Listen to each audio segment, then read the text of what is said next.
personnellement, dès que j'ai fini mon doctorat en 88, j'ai cherché tous les grands enseignants qui ont joué un rôle dans ma vie.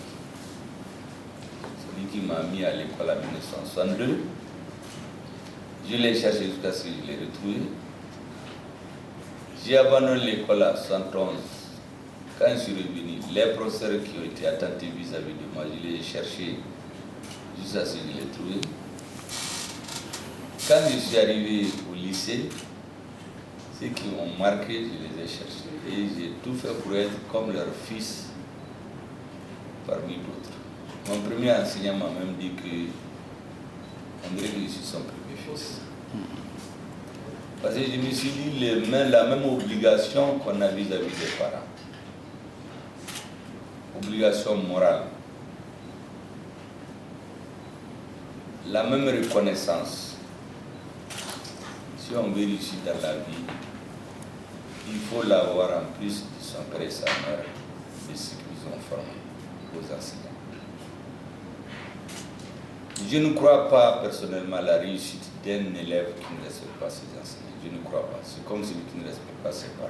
Ça, c'est ma conviction profonde. Un État, c'est aussi son armée.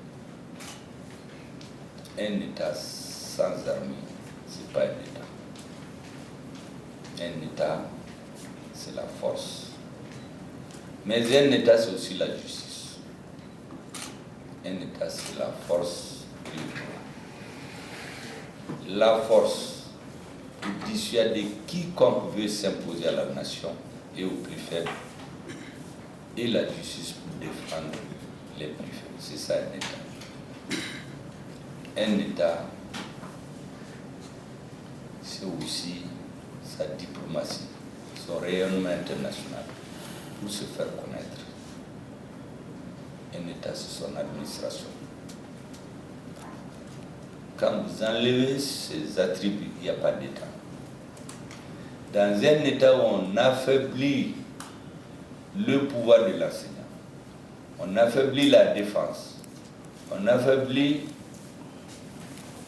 la diplomatie, il n'y a plus d'État. Vous avez beau tout donner, il n'y a pas d'État.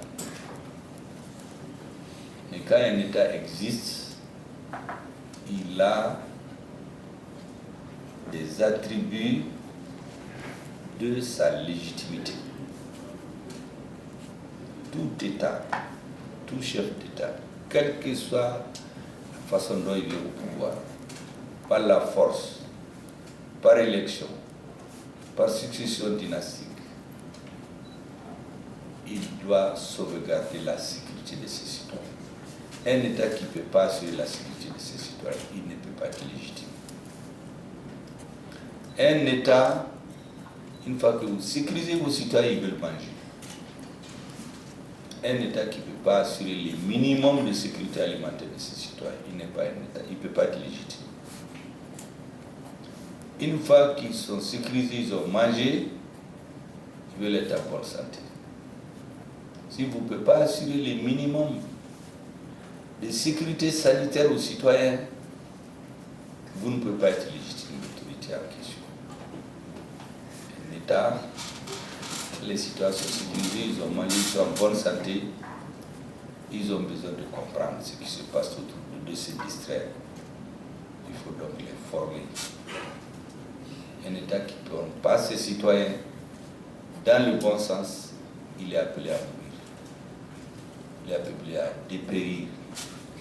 Et c'est pour cela que, quand j'ai eu votre demande d'audience, j'ai dit à mes collaborateurs, quand les professeurs demandent, nous nous exécutons.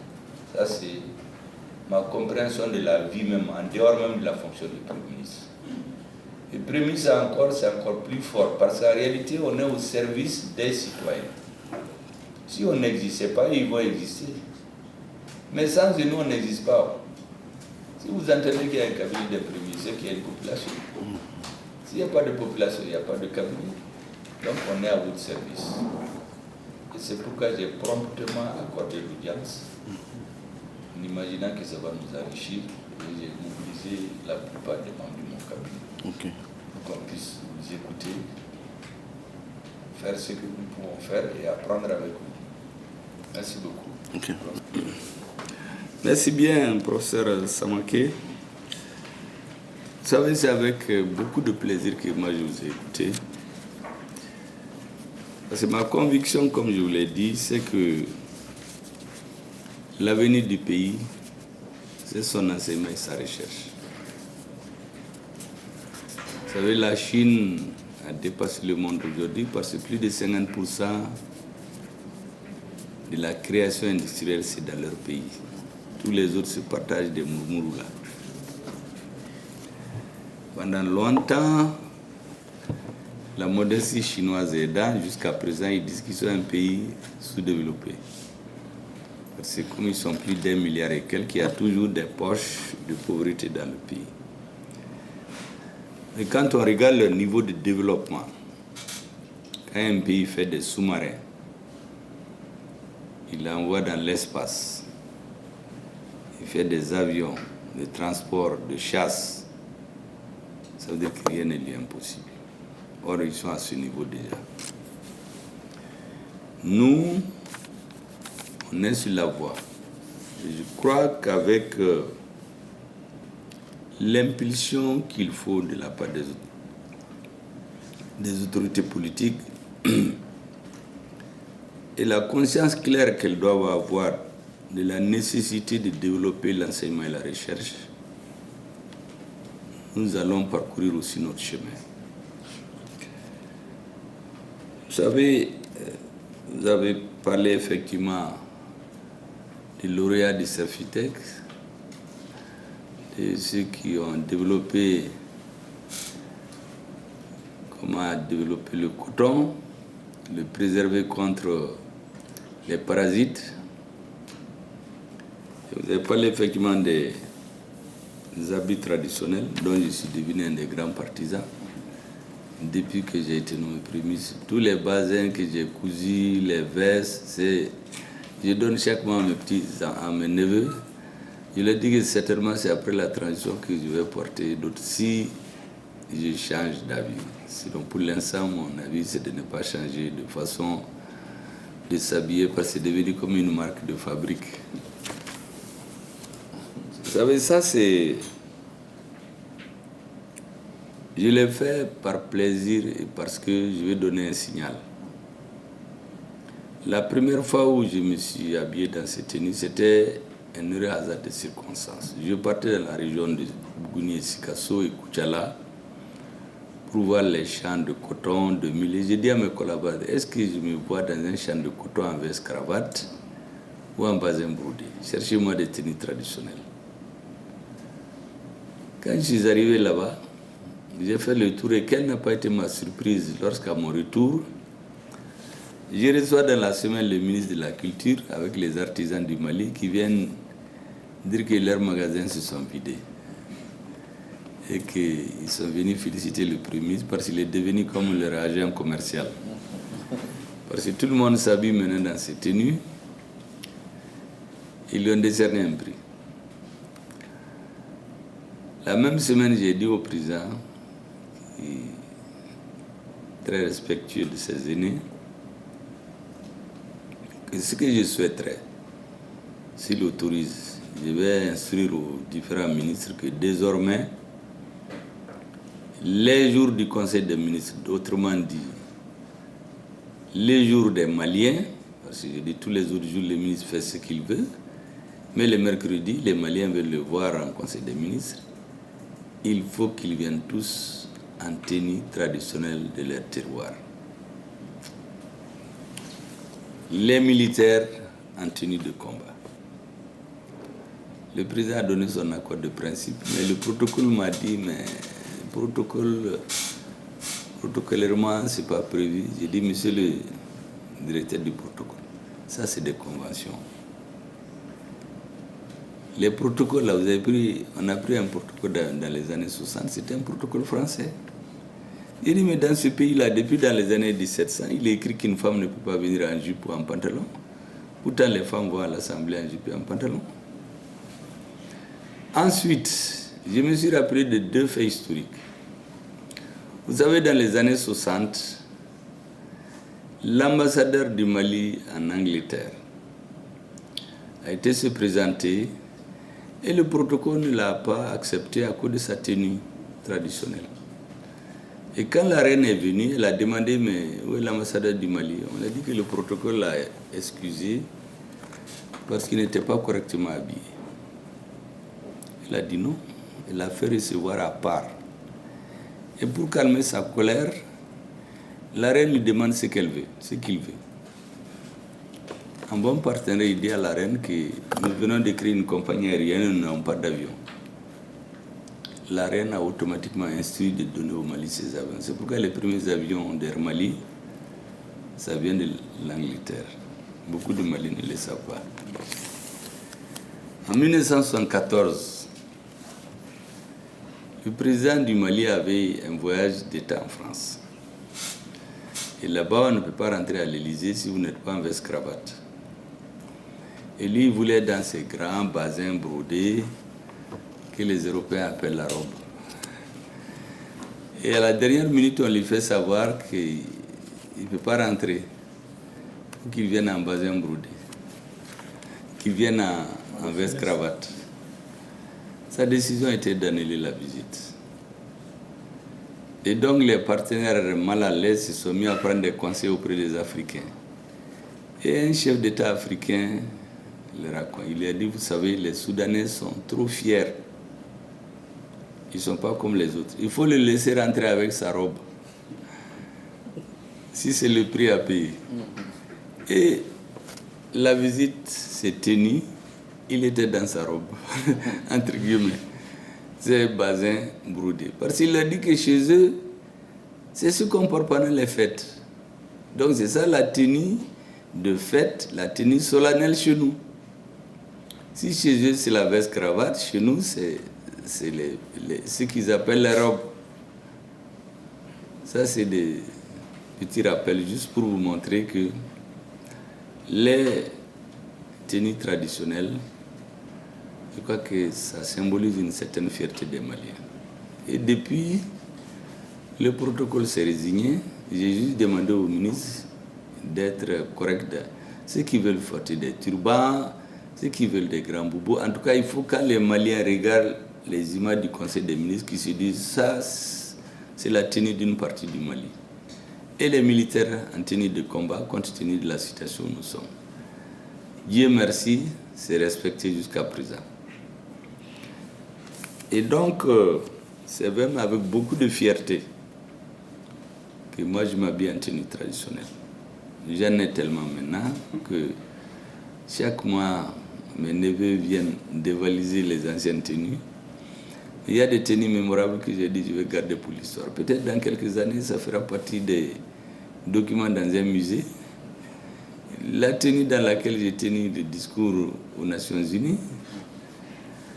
Après, certains ont fait des exégèses, ils ont dit non, ça c'est pour ressembler à la tenue de Modibo. Bon, ce n'était pas le cas. En réalité, j'ai demandé 3 tenues. On m'a mis 3 dans ma valise et quand j'ai ouvert, j'ai pris la première. Bien sûr, les raisons politiques, il y en a qui étaient fâchés, qui m'ont envoyé des messages, pourquoi tu portes ça, tu veux ressembler à quelqu'un.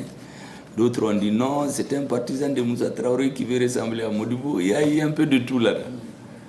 Mais moi, ils savaient pourquoi je l'avais porté. Et j'ai passé par Paris avec d'ailleurs. J'ai porté la même tenue. Quand je suis venu, il y a un de mes chefs qui me dit mais ça, c'est les gris-gris, c'est ton marabout qui t'a dit de ne pas changer cette tenue. Parce que c'est ce que tu as porté à New York, tu as porté à Paris. Bon, c'est pour vous amuser un peu. Et je me rappelle, quand vous m'attendiez à tenue traditionnelle, vous m'avez trouvé dans autre chose. C'est une habitude. Quand on m'attend quelque part, moi je vais ailleurs. Et ça crée beaucoup de problèmes aux adversaires politiques.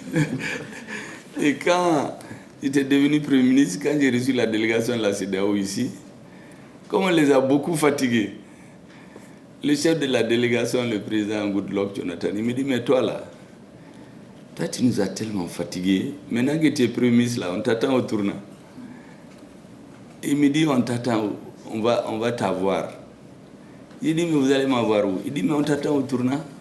Je lui ai dit que moi je ne tourne pas, moi je vais tout droit, donc vous ne me verrez pas. Quand je lui ai dit que vous ne me verrez pas, il dit pourquoi? J'ai dit, mais je ne vais pas tourner, je vais aller directement. Donc c'est ce que je vous ai fait aujourd'hui. Vous m'attendez à me voir en tenue traditionnelle.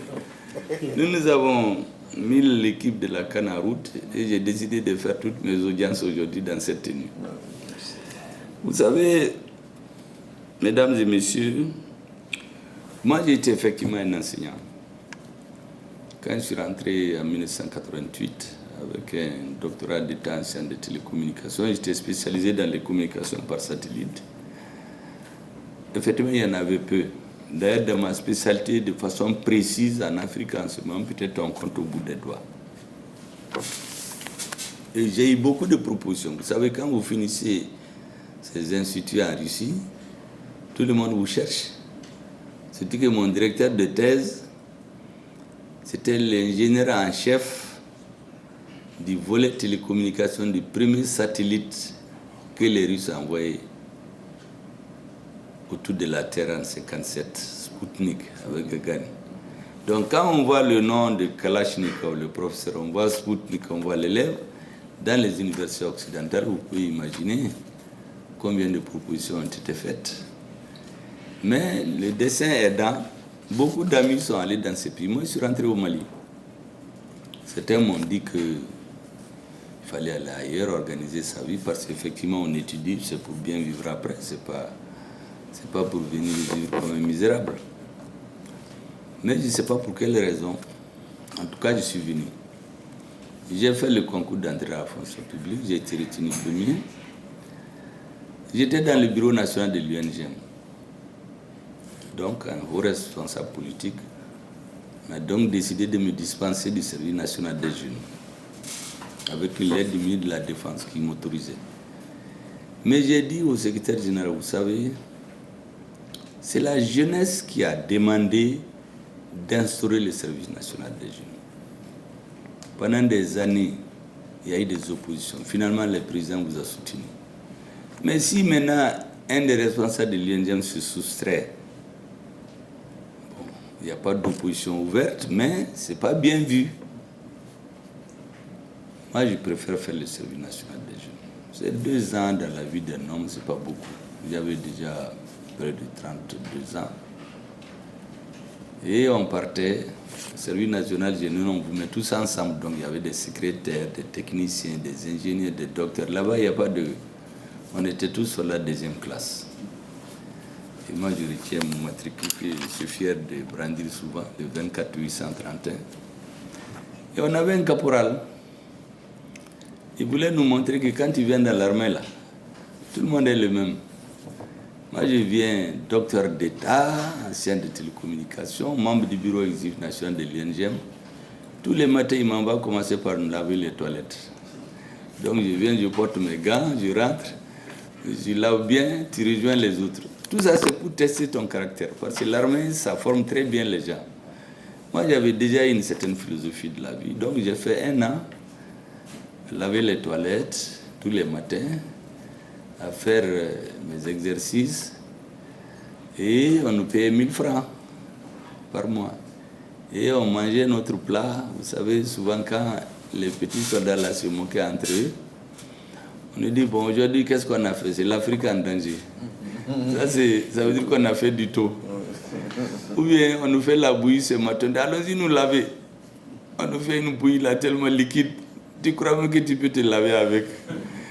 Beaucoup de piment là-dedans. Mais tout ça, c'est des très bons souvenirs.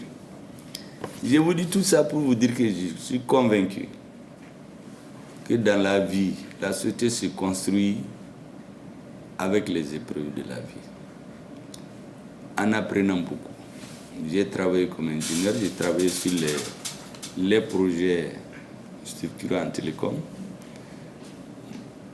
Mon thème de mémoire d'études en 1982, en ce moment, c'était un rêve pour les Maliens.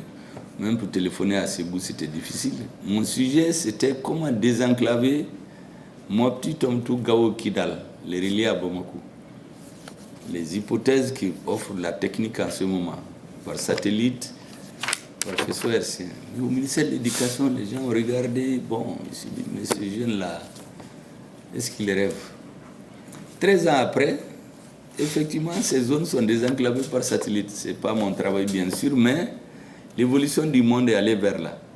Si le Mali était un pays où la recherche avancée en ce moment, vous imaginez l'économie de temps qu'on allait faire. Depuis ce moment-là, on allait prendre les mémoires d'études de cet étudiant et développer les télécommunications pour relier nos populations. On a perdu 13 ans. Jusqu'au jour où des puissances étrangères ont décidé de nous vendre du matériel de télécom. On a installé des antennes à Gao, à Mopti. C'est pour vous dire que moi, je suis convaincu, pour avoir fait en plus 10 ans en Europe, que plus une nation est forte, plus elle est fière de son histoire, plus elle est fière de ses chercheurs et de ses enseignants. Il y a des pays où les enseignants, c'est les plus payés. Même le président, là, il a été un élève de messieurs. C'est les plus payés. Parce qu'en réalité, c'est la base de toute la construction humaine qu'on fait. Et donc le respect pour les enseignants et leur rôle dans l'histoire de la nation, personnellement, je suis convaincu de ça. J'ai enseigné pour quelques années à l'école de télécommunications. J'étais en même temps directeur où j'enseignais. Et j'ai compris le rôle de la recherche.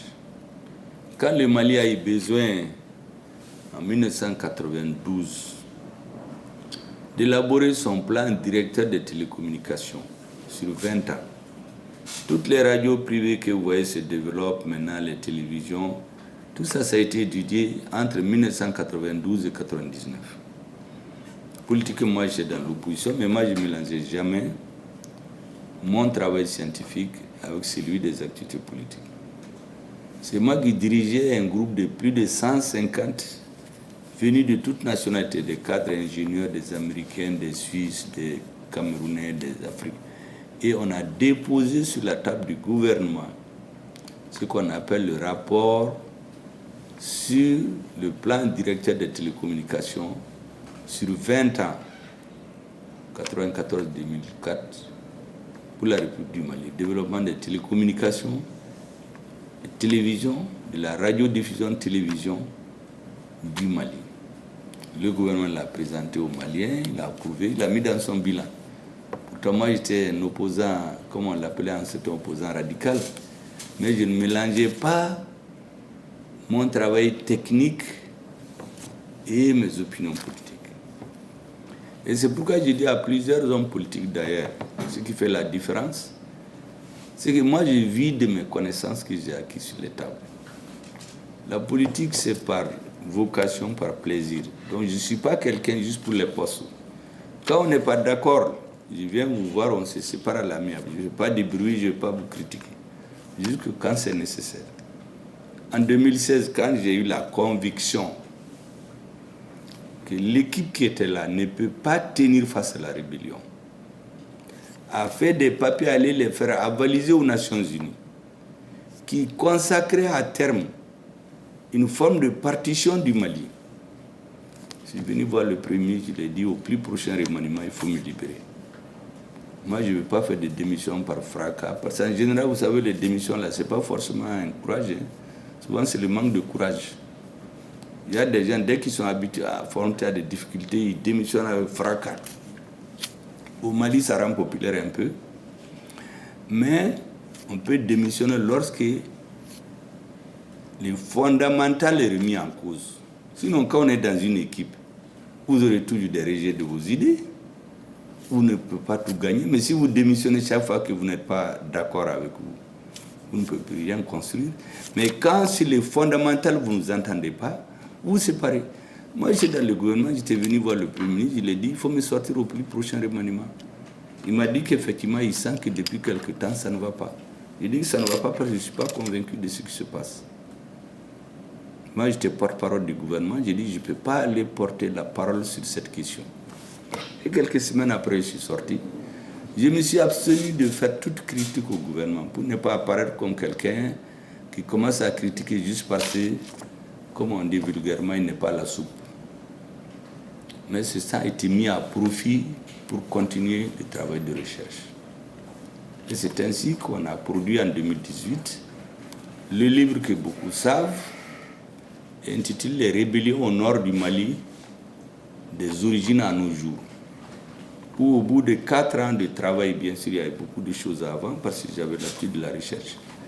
On a compilé un livre de près de 500 pages qui démontait pièce par pièce, avec des arguments historiques et documentés à l'appui, de tous les arguments qui ont été fabriqués en Europe pour organiser la rébellion au Mali, et qu'on a mis dans la tête de certains jeunes rebelles pour venir pomper l'air au Mali, avec les soutiens médiatiques de qui vous savez. Il y a un chef rebelle qui a dit à quelqu'un qu'après la sortie du livre, beaucoup ont pensé que c'était contre les Touaregs et les Arabes. Les partisans de la division du Mali se sont réunis. Ils ont fait une semaine de séminaire là-dessus. La conclusion, c'est qu'il vaut mieux ne pas répondre. Parce qu'on ne peut pas démentir ce qu'il y a là-dedans. Tout est documenté. Il y a des références historiques. Donc, si on essaie de répondre, non seulement ça ne tient pas, mais l'intéressé va chercher à lire ce livre-là. Donc, on va multiplier les gens qui vont le lire. Donc, il vaut mieux ne pas en parler. Et que ce livre leur a fait plus de tort que toutes les armées du monde. Parce que, disait-il, ça a délégitimé leur combat.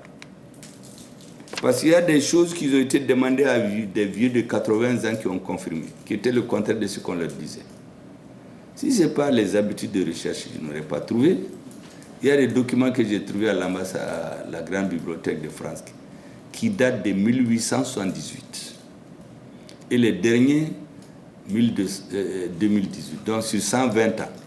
Comment le colonisateur a pénétré le Mali, comment il a fait, les groupes ethniques au Mali, quels sont les groupes qui sont sensibles, qui peuvent trahir vite, d'autres sont plus résistants, quels sont ceux qui sont plus braves. Tout est décrit dans ce livre. Parce que le militaire fait un compte-rendu journalier au roi. Et donc tu vois tout. J'ai compris ce qui se passe au Mali. Mais c'est les habitudes des chercheurs. Donc, sans être dans le gouvernement, je pense avoir contribué de toutes mes forces à la compréhension de la problématique de la rébellion au Nord. Et c'est devenu un livre de référence. À un moment donné, des gens ont voulu acheter le droit d'auteur pour l'amener en Europe à 1 million d'euros. J'ai refusé. Parce que s'ils achètent les droits d'auteur, c'est fini. Ce livre-là ne va jamais être publié. Or, on l'a fait pour les connaissances. Quand c'est sorti, les imprimeurs m'ont dit qu'il faut vendre à 50, 60 000 francs. J'ai dit non. Moi, je vis sans les livres. Je ne suis pas un écrivain. C'est la connaissance de la vie que les gens lisent. Donc, dites-moi le prix d'imprimerie. Ça a coûté 10 000 francs. On le vend à 10 000 francs. Pour que les gens comprennent. Lorsqu'en 2019, le président de la République française s'est mis sur les médias à convoquer les présidents des pays africains pour créer ce qu'ils appellent le G5 Sahel. Moi, j'ai fait 2 à 3 nuits, je ne dormais pas. J'ai écrit un long article que j'ai publié dans la presse. Parce que j'ai dit qu'ils sont dans l'illégalité. En réalité, ils n'avaient pas de base légale.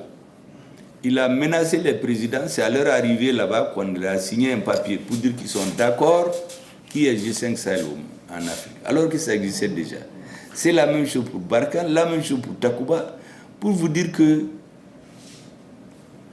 les habitudes de recherche, là, ça permet de comprendre beaucoup de choses. Toutes ces forces étrangères qui sont chez nous, à part l'aménagement et Cervelle, n'avaient aucune base légale. Il y a un pouvoir politique qui est faible, auquel on en impose, qui accepte tout. Quand en 2021, on a dit aux autres, montrez-nous qui vous a donné l'autorisation, on nous sort un papier que c'est l'ancien président qui a signé. On dit ok, l'ancien président a dit que vous pouvez venir. Mais le même président a écrit que les déploiements de forces doivent être convenus avec les autorités maliennes. C'est ça le visa. On a eu des demandes du Portugal, de la Hongrie, de Danemark. Comme on a dit qu'on ne donne plus, on ne leur dit rien, on a bloqué. Les Danois sont venus. Que parce qu'il y a un pays là-bas qui leur a dit qu'ils peuvent aller.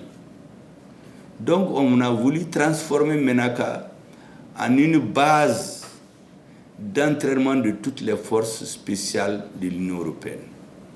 Chaque pays paie 1 milliard à qui, vous savez, il met dans la poche et il les amène dans sa terre conquise.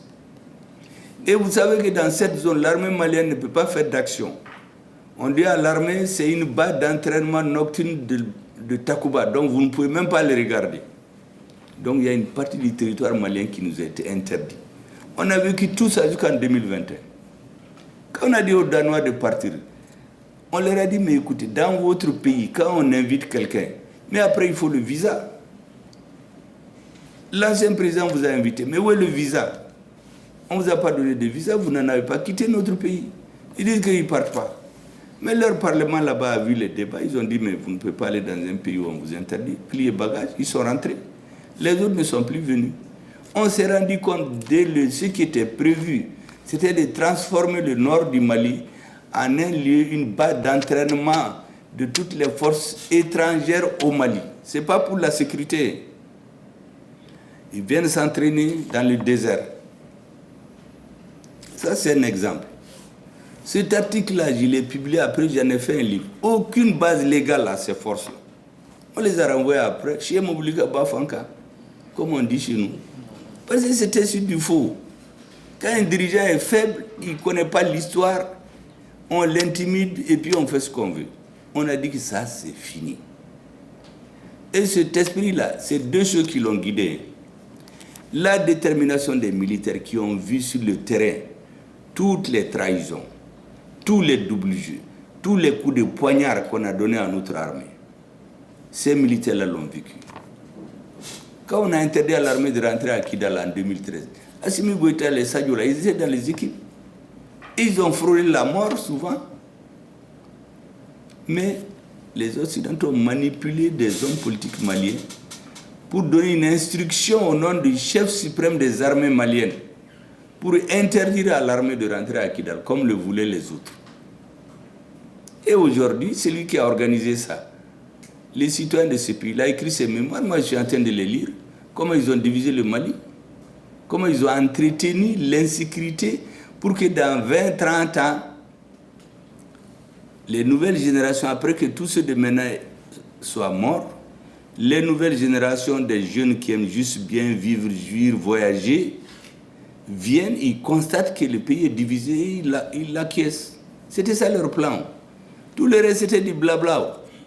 Des hommes politiques qui voyagent, les parfums dans les poches, on se parfume bien cravaté, on est important dans le pays. Mais derrière, il n'y avait rien, il y avait la trahison.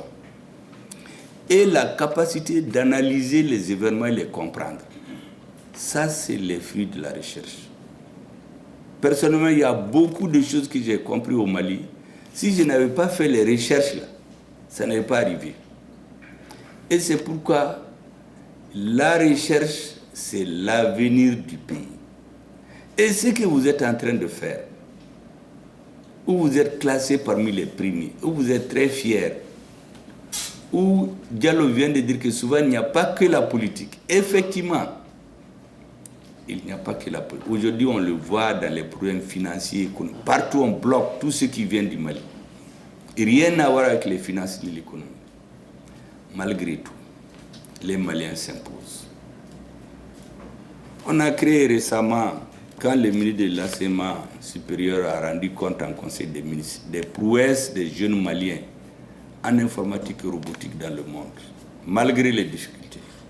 La réaction du conseil des ministres, tout de suite, le premier des dit, il faut créer un centre de recherche et d'implémentation de la robotique au Mali. Et on l'a installé. Peut-être tout de suite, on ne va pas l'importer, mais 20, 30 ans. La recherche, c'est la course sur le long terme, ce n'est pas une course de vitesse.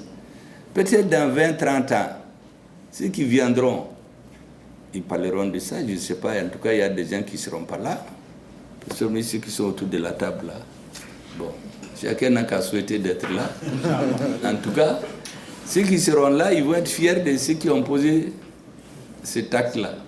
C'est la preuve que les Maliens, quand le pouvoir politique, qui doit jouer son rôle pour montrer le chemin, il encadre bien sa population. Impossible n'est pas malien. Ce qu'on a fait à Kidal, notre armée, c'est la preuve. On nous avait dit avant qu'on n'a pas d'armée, que dès que tu tires, il fuit. Il y a un pays où il y a même une moto qu'on appelle l'armée malienne. Dès que tu bouges, il fuit. Il y a des hommes politiques qui vont en Occident. Et on applaudit, dit oui, le Mali, il n'y a pas d'armée. Dès que tu tires, c'est comme de la paix. Et puis le monsieur, je le vois, il veut être président du Mali. Là-bas, on applaudit. Mais ce que l'armée a fait à Kidal, les 80% des Maliens ne croyaient plus. On leur a fait perdre l'espoir. Il y a même un qui nous a dit au début, vous vous fatiguez, 80% des Maliens sont avec ces puissances-là. Vous perdez votre temps, vous êtes des va-t-en-guerre. Kidal, c'est Kassigi Mali. Mais quand l'armée a pris Kidal, Motus, personne n'a parlé. Même la CEDEAO qui était pronte à prendre des sanctions à parler, ils ont fait un sommet, personne n'a parlé de Kidal. Quand on a attaqué le bateau Tombouctou le 7 septembre, il y a des journalistes, ah oui, on a des va-t-en-guerre à la tête de l'État, vraiment le Mali veut la paix. Les mêmes journalistes, je l'ai vu quand les Hamas attaquaient Israël, se levaient dire non, il faut que vraiment Israël est en train de tuer les Hamas. J'ai dit, mais ça, là, toi, là, on tue les Maliens, tu nous appelles à la paix. Maintenant, tu connais les ennemis de la paix. Parce qu'on a travaillé le cerveau. Il y a un groupe d'intellectuels, de politiques, de journalistes, de militaires, de juges. Ce que j'appelle les membres de l'oligarchie financière qui a pris le Mali en otage, qui est entretenu, qui jouit de tout. Les richesses sont là, on les met en poche, les militaires meurent. Qu'est-ce que ça coûte, par exemple, de mettre 20 milliards dans les recherches, 30 milliards de plus? Rien. Mais 20-30 milliards, souvent il y a deux individus qui mettent en poche, ils vont en Occident. Le prix de 2 avions ou bien d'un drone, ça suffit. Mais il y a des gens qui mettent en poche, ils partent avant. Donc quand il y a la volonté et qu'on montre le chemin, la population malienne, toutes tendances confondues, les agriculteurs, les militaires, les chercheurs ne cherchent qu'à être compris et soutenus. C'est pour cela que ce que je vous ai dit là-bas, ce n'est pas pour plaire seulement. C'est vrai que les hommes politiques aiment toujours plaire, mais quand tu comprends, tu cherches à faire ce qui doit se faire et non pas pour plaire. Un homme politique réel, c'est comme un père à plusieurs enfants. Il y en a qui crient, tirent les habits, n'ont pas de bonbons, on leur donne des bonbons, mais il ne faut jamais oublier ceux qui ne parlent pas. Généralement, les chercheurs ont des scrupules, ils ne parlent pas. Ils sont dans les laboratoires. Mais il y a des gens qui sont dans la rue, qui brûlent des pneus, qui frappent des gens, qui crient, qui sont effrontés, on leur donne tout. En fait, on ne construit pas une nation comme ça. Or, c'est ce qu'on nous a mis dans la tête. Chez eux, ce n'est pas comme ça. J'ai reçu ici le Parlement des enfants. Je ne les critique pas, mais je leur ai demandé, est-ce qu'en France, il y a un Parlement des enfants? Est-ce qu'aux États-Unis, il y a un Parlement des enfants? Ils me disent, non, non, non. Il y en a en Côte d'Ivoire et au Congo. J'ai dit, mais ça, c'est des gadgets. Moi, je respecte beaucoup notre Parlement. Mais dans notre société, les droits de l'enfant, les premiers droits, il est né, le nourrir, le loger, l'habiller, le former. C'est devoir, lui, j'ai dit, vous, quel est votre devoir? C'est de bien travailler, rendre votre parent content. Mais réclamer des droits, de voyager, de faire des conférences, ça c'est ce qu'on nous a mis dans la tête tout. Pour révolter les enfants contre leurs parents. On cultive les gens comme ça. Les problèmes de la femme, il y a des lâches qui agressent leurs épouses au Mali. J'ai reçu ici une fille dont le mari a coupé les 2 bras, j'ai dit c'est un lâche. On va l'aider, mais globalement, la femme n'a pas besoin de frapper son mari pour bien diriger sa famille. J'ai été dans un pays où certains ont été pour saboter notre mission.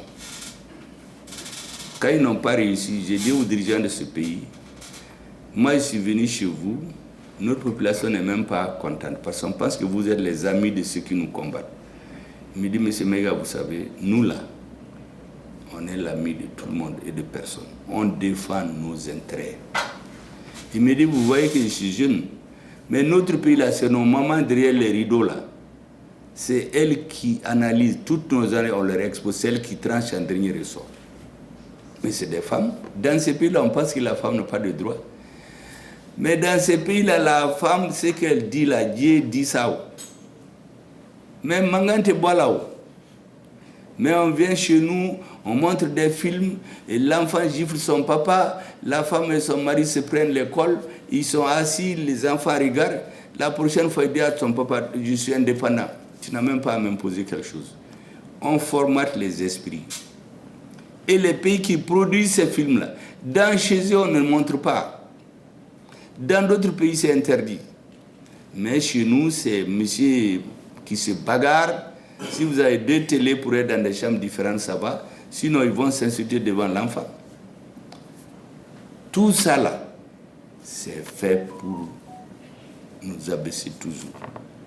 Et c'est les chercheurs qui vont démontrer que tout ce qu'on nous dit, c'est une partie de l'histoire. On cache la vraie partie qui nous intéresse.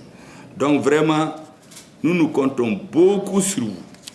Personnellement, je suis convaincu que le chemin qu'on a pris ne peut réussir, entre autres, que lorsque les chercheurs seront mis dans un minimum de conditions pour effectivement faire exploser leur talent au bénéfice de notre pays. Dans 20, 30, 40 ans, si les gouvernements successifs décident d'investir massivement dans la recherche, je vous assure qu'on ne va rien regretter. Moi, je viens de Russie. 2014, on a pris un embargo contre la Russie. Quand nous étions là-bas, la Russie achetait le blé en Amérique du Nord. Tout leur blé était acheté.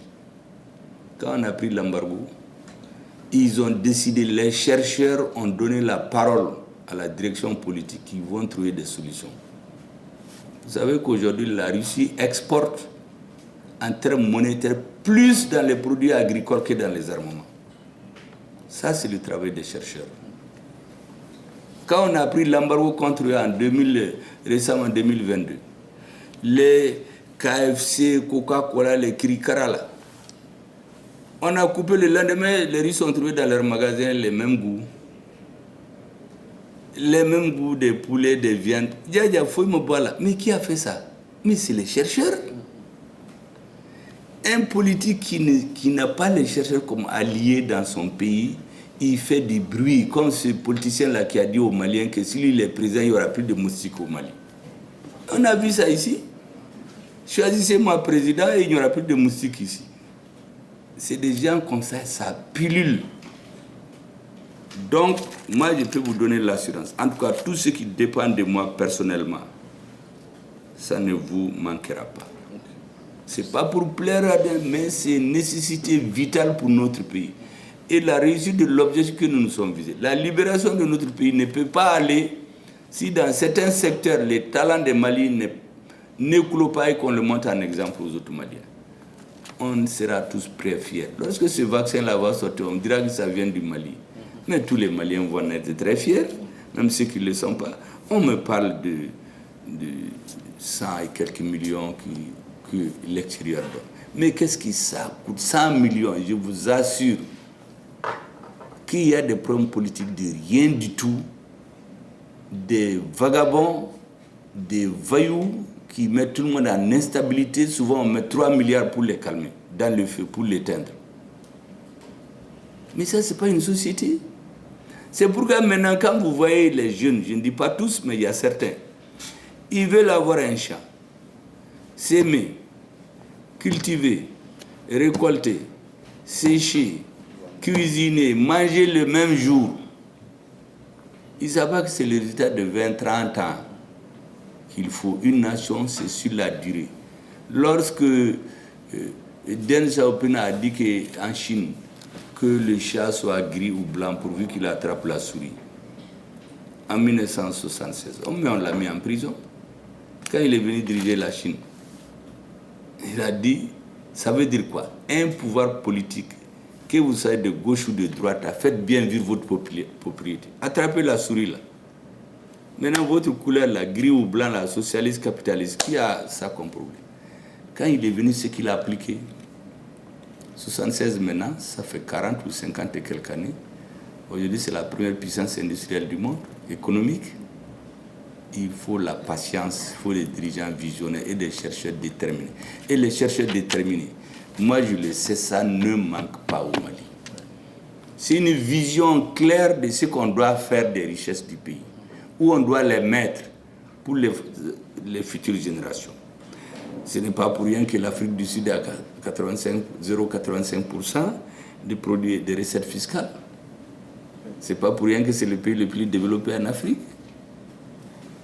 Plus un pays est développé, plus il accorde de l'importance à la recherche et inversement.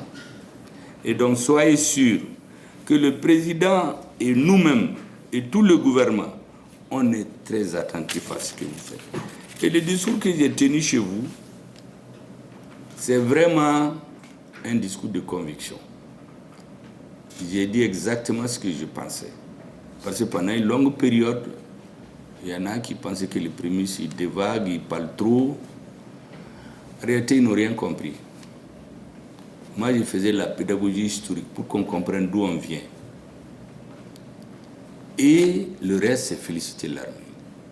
Parce que pour moi, la contradiction principale que les Maliens avaient à résoudre, c'est avoir une armée forte, connaître son histoire, d'où venons-nous, pour mobiliser les gens. Parce que là où on va, là, on a compris, mais quand vous partez seul, sans la population, ça ne sert à rien. Donc il fallait conscientiser les gens sur leur histoire, encourager nos militaires. Maintenant qu'on a pris Kidal, ouvrons la porte à tout le monde. Parce que pour construire le pays, il faut tous les enfants. Un seul parti, un seul courant politique ne peut pas. Mais pendant qu'on n'avait pas pris Kidal, là, passer le temps dans des débats inutiles, c'est comme quand une maison brûle, là, vous allez demander qui a mis le feu. Mais ce n'est pas ça. Il faut éteindre le feu d'abord. Maintenant que le feu est éteint, là, il faut venir réunir tout le monde pour construire le train. Nous, on était dans le wagon, mais le wagon ne peut pas aller seul, il faut dans la locomotive. Maintenant, il faut tous les wagons. Tous les wagons, c'est toute la population. Sans tenir compte des opinions politiques. Chacun n'a qu'à avoir ses opinions, mais pour que notre pays avance. Nous voulons vraiment compter sur vous. Personnellement, je compte beaucoup sur vous. Que chacun fasse son travail. Notre président a l'habitude de dire Beki Dioyorofa, que les soldats fassent la guerre, que les chercheurs cherchent et vous trouvez, que les hommes politiques fassent la bonne politique, pas la politique alimentaire, mais une politique visionnaire, que les agriculteurs cultivent. Ni Beki Dioyorola, je vous assure que dans 10 ans, comme le shérif de Nyoro nous a dit un jour, le Mali va devenir un pays où d'autres vont chercher des visas pour venir. Et moi, il m'a dit ça personnellement, quand j'ai été nommé. Il m'a dit la seule chose que je vous demande, ne vous trahissez pas. Restez ensemble. Si vous restez ensemble, le Mali va être bien. Il m'a dit quand j'ai été nommé, quand il est venu aux assises nationales, il nous a dit la même chose. Il dit restez ensemble. C'est ça la force du Mali. Mais cette force-là, elle ne peut pas prospérer si on n'a pas un mouvement général, si on n'a pas nos chercheurs, notre population qui donne la preuve que nous sommes parmi les meilleurs. Pour ne pas être chauvin, je ne dirais pas qu'on est les meilleurs, mais en tout cas parmi les meilleurs. Vous pouvez être vraiment rassurés. Et avant de conclure, je voudrais remercier les lauréats. Vous faites vraiment la fierté de notre pays. Moi, je le dis parce que je le crois, mais je veux que tous ceux qui regardent la télévision, tous ceux qui regardent ces images, sache qu'au Mali, il y a des gens dont on doit être fier, qui feront l'avenir. Parce que l'avenir du pays, c'est lorsque chacun va vivre de son travail. Pas lorsque des politiciens donnent des places, ils les enlèvent quand ils ne veulent pas, ils mettent les gens au champ. Non, c'est créer les conditions des mouvements généraux dans la société où chacun va vivre de son travail. Et ça, vous faites partie des soldats qui vont le créer. Donc je voudrais vraiment féliciter les lauréats. Et comme vous l'avez dit, c'est lui qu'on a dit qu'il est recalé là. En réalité, souvent, redoubler là, en réalité, ça vous permet de prendre l'élan. Moi, je donne souvent l'exemple aux gens, je finis par ça. Personnellement, moi, j'ai étudié jusqu'en 1971. À cause d'une injustice, j'ai abandonné l'école. J'ai marché à pied jusqu'au Niger, j'ai fait 7 jours. Le premier marché où je suis arrivé, j'ai fait, on pense en partir au Nigeria, au Ghana, en Côte d'Ivoire. C'est là-bas que les émigrés partent. Celui qui dirige la rébellion là, Yad là, c'est à cette même période ils sont allés en Libye. Nous on est allés au Niger. J'ai fait un an au marché. On me donnait à manger, j'ai travaillé toute la journée. Après je me suis dit, écoute, ça là, ça ne peut pas continuer. Il faut retourner reprendre tes études. J'ai marché à pied parce que je n'avais même pas le transport après un an de travail là-bas pour revenir et reprendre l'école. Quand j'ai repris, vous savez, j'avais un directeur, il était tellement pédagogue.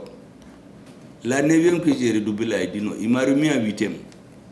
Alors que j'ai quitté l'école en quittant la 9e, donc je devais redoubler. Il m'a remis en 8e. Est-ce que vous savez que ça a renforcé ma détermination? Depuis cette date-là, personne ne vous dira qu'il m'a battu en classe. À part en éducation physique, où j'étais toujours le dernier. Ou bien en conduite, j'avais toujours 0 au lycée. Mon professeur m'appelle, il me dit, mais pourquoi toi tu es premier dans toutes les matières, tu as 0 en conduite?